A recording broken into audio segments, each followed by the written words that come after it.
आप है news affair 24 के साथ और मैं हूं अनिल। भारत आदिवासी पार्टी यानी कि बाप की ओर से शहर में रैली निकाली गई। साथ ही संभागीय आयुक्त कार्यालय के बाहर धरना प्रदर्शन भी किया गया। प्रदर्शन में बांसवाड़ा डूंगरपुर सांसद राजकुमार रोत सहित पार्टी के विधायक और कार्यकर्ता मौजूद रहे।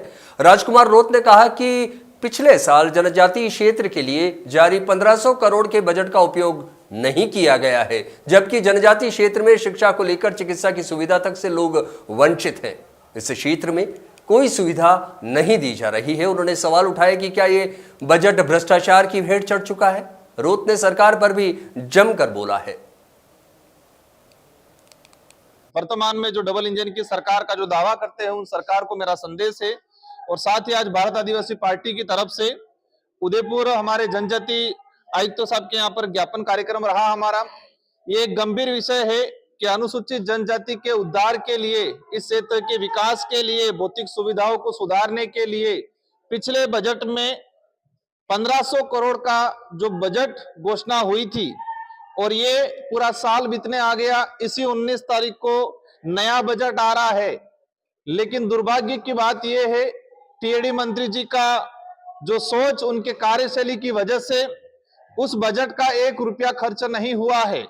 शायद अब तक के इतिहास में पहली बार ऐसा हुआ होगा, पहले भी हुआ है, लेकिन 1 रुपया खर्च नहीं होना, 1500 करोड़ ऐसे एज इट इज हो सकता है वो भ्रष्टाचार के भेंट चढ़ाने के है दिमाग में, या फिर ट्राइबलों के इस क्षेत्र के विकास के लेकर उनकी क्या सोच है वो तो वही जाने। लेकिन बड़े दुर्भाग्य के साथ कहना पड़ रहा है कि 1500 करोड़ रुपया का 1 रुपया आज तक खर्च नहीं हुआ।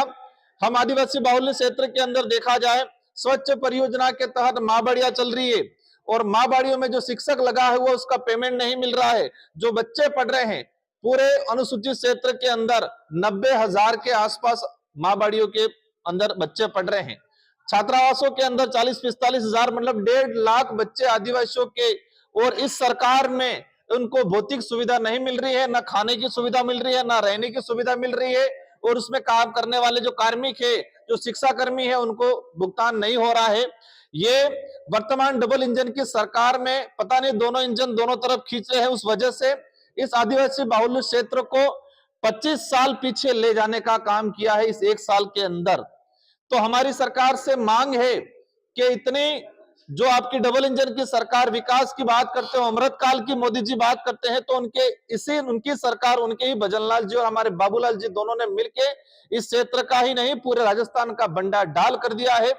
और जो 1500 करोड़ अगर ये 4-5 दिन में रिलीज नहीं करते हैं इन बजट से, इस क्षेत्र के एजुकेशन पे, स्वास्थ्य पे, सुविधाओं पे, हमने एक ही बात ज्ञापन में रखी है कि जो 1500 करोड़ है उस 1500 करोड़ से आदिवासी बाहुल्य क्षेत्र की शिक्षण व्यवस्था को सुधार कराया जाए, चिकित्सा सुविधाओं का सुधार कराया जाए, और जो बच्चे स्कूल हॉस्टलों में पढ़ रहे हैं उन बच्चों को शैक्षणिक सामग्री हो, भौतिक सुविधा उनको उपलब्ध कराई जाए। अगर वो नहीं करते हैं तो इसी बात को लेकर भारत आदिवासी पार्टी आने वाले 10-15 दिनों के अंदर ही इस 1500 करोड़ की लड़ाई, क्योंकि वो राइट से संविधान के अंदर अनुच्छेद 275 के तहत केंद्रीय सहायता मद और जनजाति, और हमें खुशी उस बात की है कि जब मैं पिछली बार विधायक था और हमारे साथी विधायक राम प्रसाद जी, हम सब ने मिलकर महाराष्ट्र पैटर्न की तर्ज पे राजस्थान के अंदर ट्राइबल का अलग बजट एलोकेशन के लिए हम लोगों ने डिमांड की थी, और हमने दबाव बना के गहलोत जी पे दबाव बनाया था, और गहलोत जी ने इस योजना को शुरू किया था। जन सहभागिता योजना के तहत पूरे हर गांव तक इस योजना का बजट जा रहा था। लेकिन दुर्भाग्य है कि बाबूलाल जी मंत्री कार्यकाल भजनलाल जी की सरकार में इस क्षेत्र को 25 साल पीछे ले जाने का काम किया है। इस बात को लेकर अगर ये नहीं सुधारा करेंगे, ये बजट आदिवासियों को नहीं मिलेगा, तो भारत आदिवासी पार्टी आने वाले समय में बड़ा आंदोलन करेगी क्षेत्र के।